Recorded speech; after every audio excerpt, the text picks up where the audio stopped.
Amados, a paz do Senhor, eu quero meditar com vocês acerca do patriarca Jó.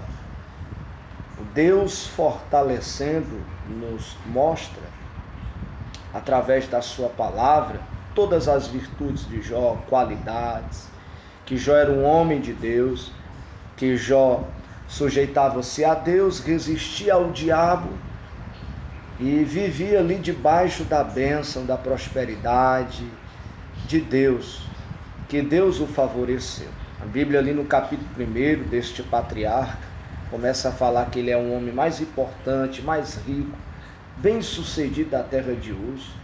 Tinha filhas, tinha gado, tinha uma fazenda bastarda, tinha tudo do bom e do melhor. Ou seja, a vida de Jó com a sua família estava no lugar, tudo estava no lugar. E Jó de continuo oferecia sacrifícios de louvor a Deus pela sua família. Jó tinha um pastoreio espiritual, Jó era um intercessor, Jó gostava de orar, Jó gostava de sempre andar de joelho, Jó sempre gostava de estar ali pensando nas coisas de Deus, meditando nas coisas de Deus e sempre tinha o seu devocional. Nunca negociou a sua vida de oração. Até porque quando a avalanche chegou na vida de Jó, a Bíblia Sagrada diz que Satanás veio se apresentar.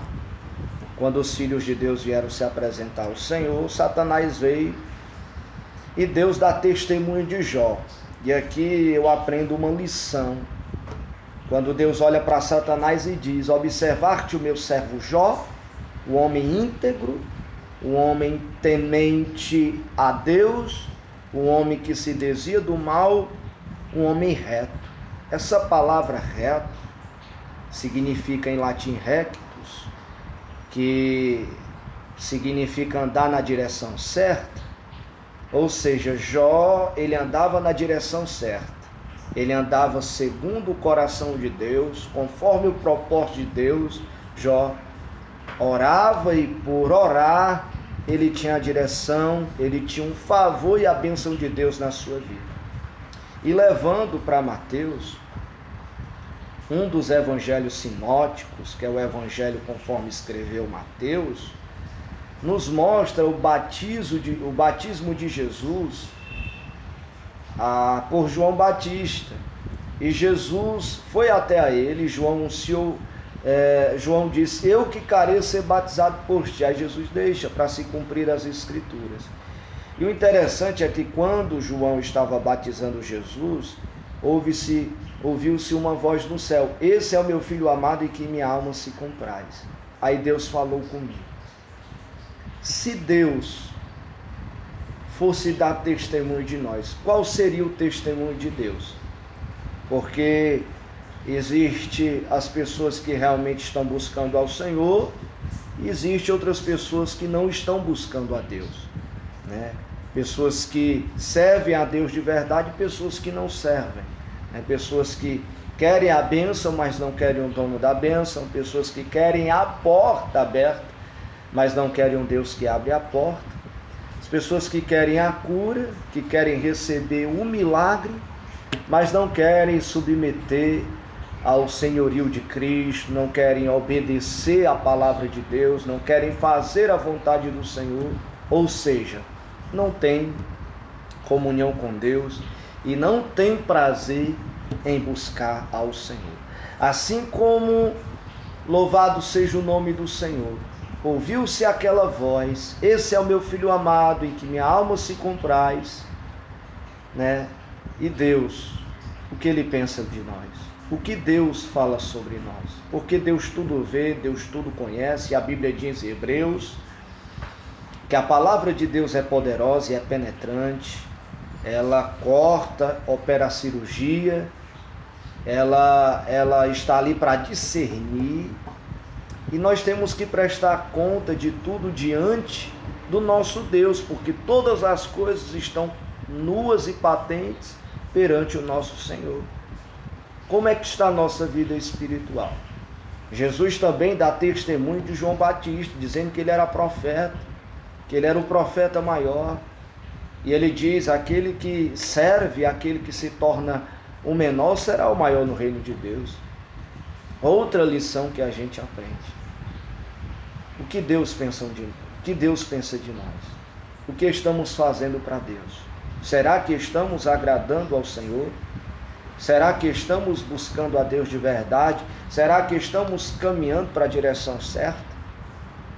Então, é momento de nós fazermos uma reflexão e ver como é que está a nossa vida, né? Porque a parábola de Mateus capítulo 25 nos mostra 5 virgens que eram imprudentes, que eram nércias.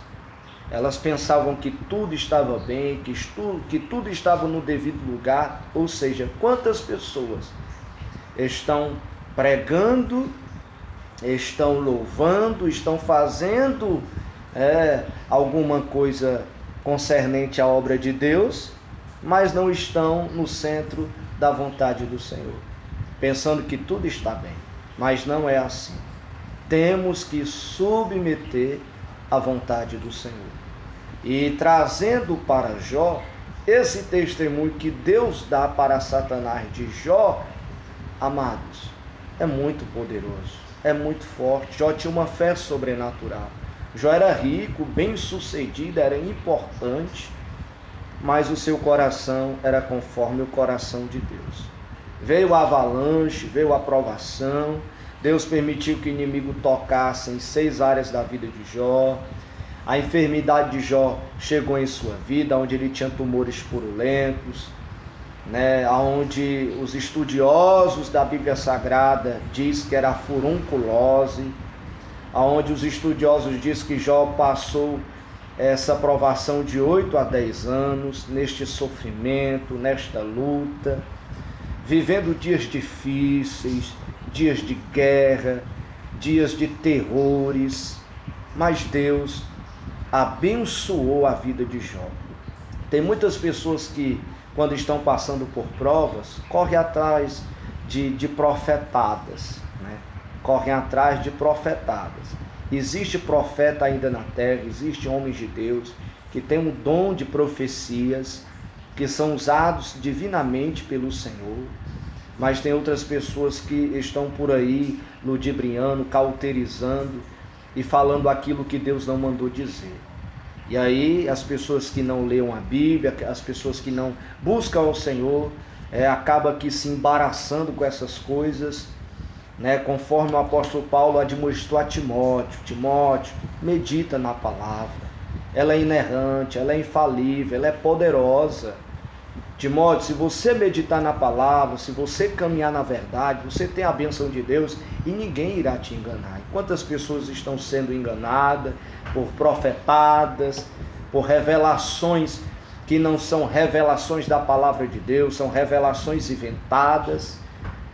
Mas Deus quer nos ensinar a entrar no nosso quarto, fechar nossa porta e orar a Deus, até que Deus rasga os céus e derrame as suas bênçãos sobre nós. Quantas pessoas estão passando por lutas e querem ouvir um assim diz o Senhor, querem ouvir uma revelação, enquanto Jó, do capítulo 1 até o 38, Deus fica em silêncio.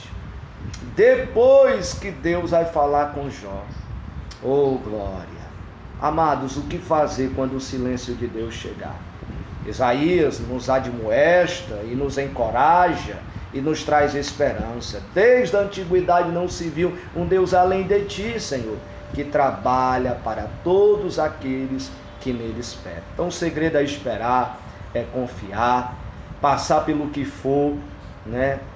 Enfrentar de cabeça erguida, olhando para o alto, confiando no Senhor, que Ele é galardoador daqueles que o buscam e invocam, que Ele restaura, que Ele cura mesmo, que Ele liberta, né? E Deus chegou para Jó: Jó, cuida da tua espiritualidade, porque eu cuido da tua reputação. Até porque as pessoas diziam que Jó estava no pecado, que Jó estava passando por isso por conta do pecado dos seus filhos, mas não era nada disso.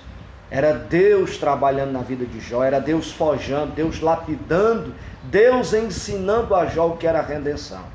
Até porque no capítulo 42 Jó diz: bem sei eu que tudo podes, e nenhum dos teus planos ou pensamentos pode ser impedido.